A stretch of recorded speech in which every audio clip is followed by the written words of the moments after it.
Di depan Anda ada jurang, Anda terus masuk ke jurang. Lakukan sesuatu, do something now.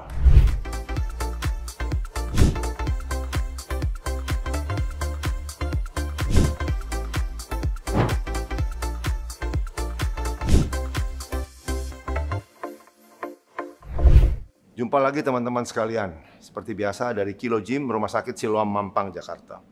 Ini adalah cerita dari sohib saya, teman baik saya ya. Pada saat dia berusia 46-47 tahun, dia mulai merasakan keluhan sakit nyeri pada lutut ya. Saya cerita dulu, dia ini adalah pelari yang sudah puluhan tahun. Dari muda dia lari, dia sudah ikut beberapa maraton di luar negeri yang bergengsi. Dan dia boleh dibilang orang yang sangat gila lari dah. Dan dia mulai lari sejak umur masih muda. Kemudian pada saat dia umur 46-47, dia datang ke saya cerita bahwa keluhan pada lututnya mulai timbul. Kemudian saya bilang, memang pada saat Anda muda, Anda tentu bisa menghadapi tekanan itu, high impact itu pada lutut, sendi-sendi di kaki dengan lebih baik. Tapi dengan bertambahnya usia, terutama pada mesti diingat bahwa umur 30-40 setiap tahun otot kita termasuk otot kaki itu susut. Jadi dengan high impact yang bisa sampai 5 kali berat badan, itu sementara otot yang menahan itu berkurang, pelan-pelan it will take something out of you. Jadi itu akan merugikan Anda nanti. Jadi saya katakan memang terutama ini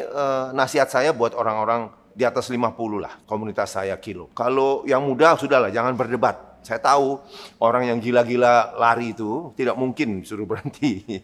Padahal sudah berkali-kali saya katakan, kalau mau bicara olahraga itu tentu kita cari manfaatnya. Cari manfaat yang lebih besar dari mudaratnya. Ya, kalau lari itu kan memang aerobik, tapi kan ada aerobik lain yang mendapat manfaat sama, tapi kerugiannya kurang. Misalnya sepeda, berenang, dan sebagainya. Tapi saya mengerti bahwa orang itu tidak selalu olahraga, dalam hal ini aerobik ya, untuk cari sehat. Sebagian besar malah untuk cari senang. Memang tidak ada salahnya kalau Anda cari senang itu harus proporsional lah. Jadi kalau kita tahu, jangan hanya karena kita senang, walaupun itu merugikan, tetap dilakukan. Memang kita harus juga melakukan sesuatu yang kita senang. Karena kalau tidak, kita akan bosan dan berhenti. Tapi balance lah ya. Tujuan utama adalah cari kesehatan. Nah, kembali ke topik ini. Jadi saya bilang, harus Anda kalau sudah mulai 46-47 udah mulai ada keluhan, ya. Saya sudah katakan waktu itu, kurangi lari, pindah ke weight training untuk menjaga otot Anda yang susut itu. Tapi tidak diperhatikan lah, diabaikan. Saya mengerti.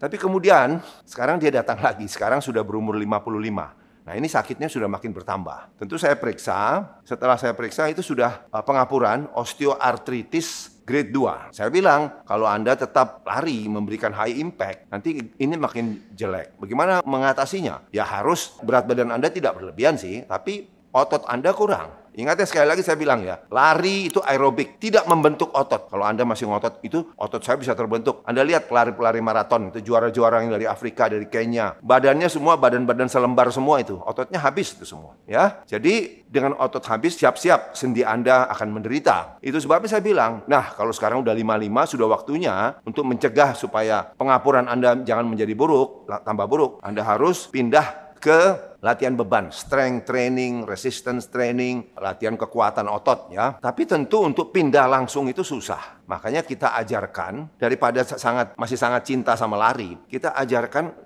program yang di tengah-tengah, seperti peralihan sebelum betul-betul masuk ke latihan kekuatan. Jadi ini masih melibatkan gerakan-gerakan yang seperti lari. Jadi masih bisa mengobati lah cintanya atau gilanya pada lari. Jadi saya tunjukkan ada 4 gerakan yang dianjurkan, dan kelebihannya adalah gerakan ini sudah menambahkan seperti bukan aerobik saja, tetapi ada strength trainingnya, sudah kombinasi ini. Dan kita mau mengurangi kecepatan, karena lari itu dengan adanya percepatan itu menyebabkan high impact. Jadi dengan percepatan itu diturunkan, jadi impactnya berkurang, tekanan pada sendi-sendi berkurang. Ikuti terus, nanti kita lihat 4 latihan pengganti lari. Saya bicara sekali lagi untuk komunitas saya di atas 50.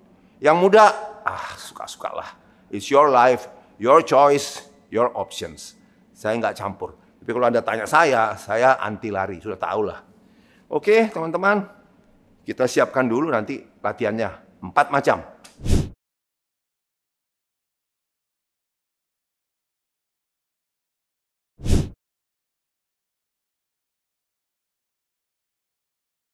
Oke. Oke, sambung lagi teman-teman. Ini yang latihan pertama. Latihan pertama itu kita sebut pakai sled ya, sled mesin ini, tapi kita pull. Jadi apa? Kenapa sled pull ini gerakannya seperti lari? Tapi kita kasih beban, contoh, dengan adanya beban kita nggak bisa cepat, pelan. Dengan pelan maka impact pada sendi lututnya berkurang, ya, sambil melatih ototnya. Coba ya.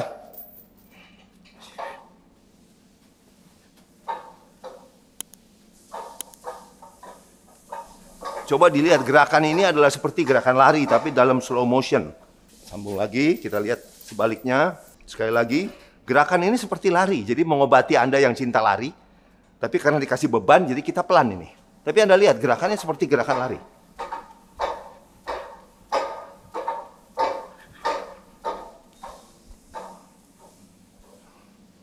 Oke.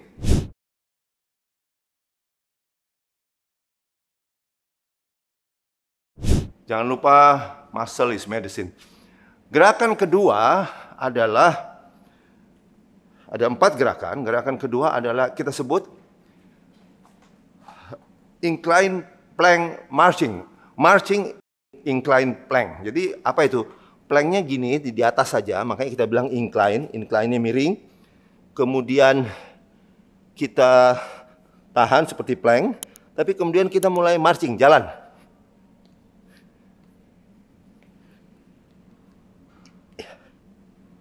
Nanti saya beritahu berapa lama ini masing-masing dilatih. Tapi lihat dulu gerakannya. Ini marching incline plank. Ini gerakan kedua. Jadi masih ada gerakan seperti lari, ya.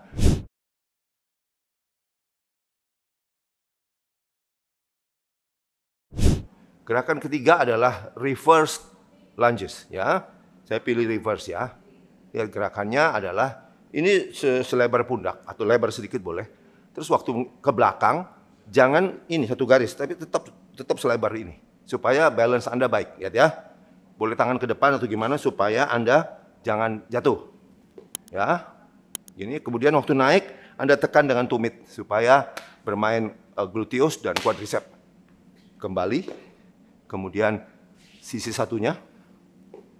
Ya.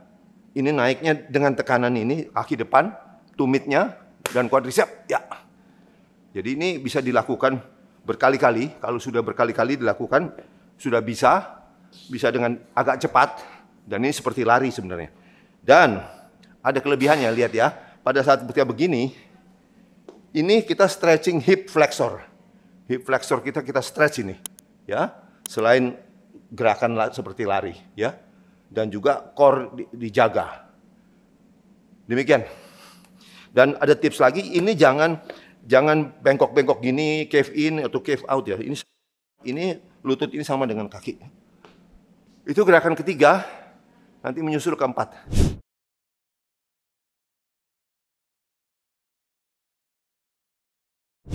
Ya, gerakan keempat ini sebenarnya mengambil ide dari jumping jack. Kita tahu kan gerakan jumping jack, tapi itu tidak baik buat lutut. Jadi kita bikin stepping jack. Jadi ini begini gerakannya. Pertama rapat semua, tangan ke atas, kaki dibuka. Ya. Kemudian sisi satunya. Ya. Ya bisa 2 langkah. Terus ke kanan, ke kiri dulu. Kembali. Ini stepping jack. Kelebihannya adalah pada saat Anda berlari, itu selalu gerakannya cuma dalam bidang ini. Ya, dalam bidang sagital. Sedangkan bidang ke samping, gerakan ke samping itu ototnya tidak dipakai. Tapi dengan ini, kita lebih menguatkan core kita, kita melatih gluteus medius kita, otot yang bertanggung jawab ke samping, selain juga melatih otot-otot sekitar lutut. Jadi gerakan ini justru tidak ada pada saat Anda berlari, karena berlari cuma bidang sagital. Dan ini di bidang frontal. Demikian ya, supaya orang-orang yang gila lari, sudah berumur di atas 50, cepat atau lambat ada keluhan di lututnya dan sendi-sendi kaki, pindah. Jadi jangan di depan Anda ada jurang, Anda terus masuk ke jurang. Lakukan sesuatu, do something now. Semoga bermanfaat, Dr. Henry Suhendra. Stay fit and strong.